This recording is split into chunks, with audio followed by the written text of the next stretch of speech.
নমস্কার বন্ধুরা, কেমন আছেন সবাই? আশা করি সবাই খুব ভালো আছেন। আমি ভালো খারাপ মিলিয়ে আছি। তো কদিন প্রচণ্ড ব্যস্ত ছিলাম, যার জন্য তো আর ভিডিও আপলোড করতেই পারিনি, সময় হয়নি। একটা করে রিলস দিতাম, তবে এছাড়া আর ভালো করে ভিডিও দিতে পারতাম না।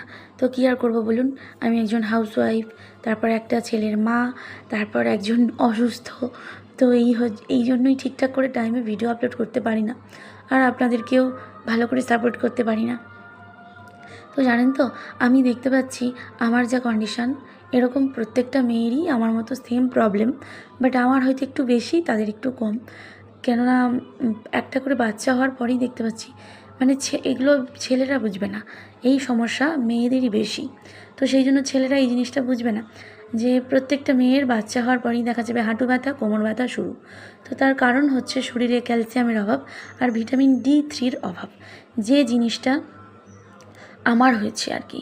যার কারণে আমি এখন এতটাই অসুস্থ হয়ে গেছি যে আমি বেশিক্ষণ সোজা হয়ে মানে বসতে পর্যন্ত পারি না। এতটাই আমার শিরদাঁড়ায় ব্যথা হয়, মানে এতটাই দুর্বল হয়ে গেছে আমার শরীর থেকে, ক্যালসিয়াম সব শেষ। আর মনে হয় আমার শরীরে ক্যালসিয়াম নেই। তো যাই হোক, কী আর করা যাবে।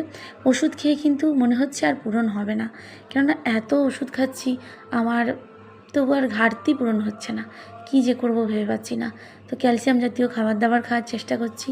তাই প্রত্যেকটা মায়েদেরকে, বোনেদেরকে বলবো, আপনারা আপনাদের হাঁটু ব্যথা, কোমর ব্যথা মানেই শরীরে ক্যালসিয়ামের অভাব, ভিটামিন D3-র অভাব, এছাড়া আর কিচ্ছু না। আপনারা চেষ্টা করবেন ক্যালসিয়াম জাতীয় খাবার দাবার খেতে। তবে মাছ, মাংস, ডিম খেলে কিন্তু হবে না। বেশি করে ফল খেতে হবে, সবজি খেতে হবে এবং বাদাম জাতীয় খাবার দাবার খেতে হবে, ডাল খেতে হবে। তো আমিও চেষ্টা করছি খাওয়ার, তবুও আর হচ্ছে না। তাই আমি তো আমার স্বপ্নগুলো মনে হয় হারাতেই বসেছি। আমার নাচ, আমার স্বাবলম্বী হওয়ার স্বপ্ন, সব মনে হয় হারিয়ে যাচ্ছে। আমি ব্রাইডাল কোর্স করলাম জানেন, সেটাও আর পারছি না। এত কষ্ট করে কাজ শিখলাম, সে কাজটাও করতে পারছি না। আমার এতটাই মানে শারীরিক দিক থেকে আমি অসুস্থ। তাই বলবো বন্ধুরা, আপনারা আমাকে সাপোর্ট করুন, আমি যেন মানসিক দিক থেকে জোরটা হারিয়ে না ফেলি। আপনারা সঙ্গে আছেন বলেই, এই ফোনটা আছে বলে আমি মানসিক দিক থেকে এখনও পর্যন্ত স্ট্রং আছি। তা নাহলে আর থাকতাম না। আমি মানসিক দিক থেকেও উইক হয়ে পড়তাম, আর তখন আমি হয়তো শেষ হয়ে যেতাম। জীবনটা আমার হয়তো এখানেই শেষ হয়ে যেত। আমার যে কী হতো সেটা তার বলে বোঝাতে পারবো না, আমার মনের কষ্টটা। তাই সত্যি ফোনের ভালো দিকও যেমন আছে, খারাপ দিকও আছে।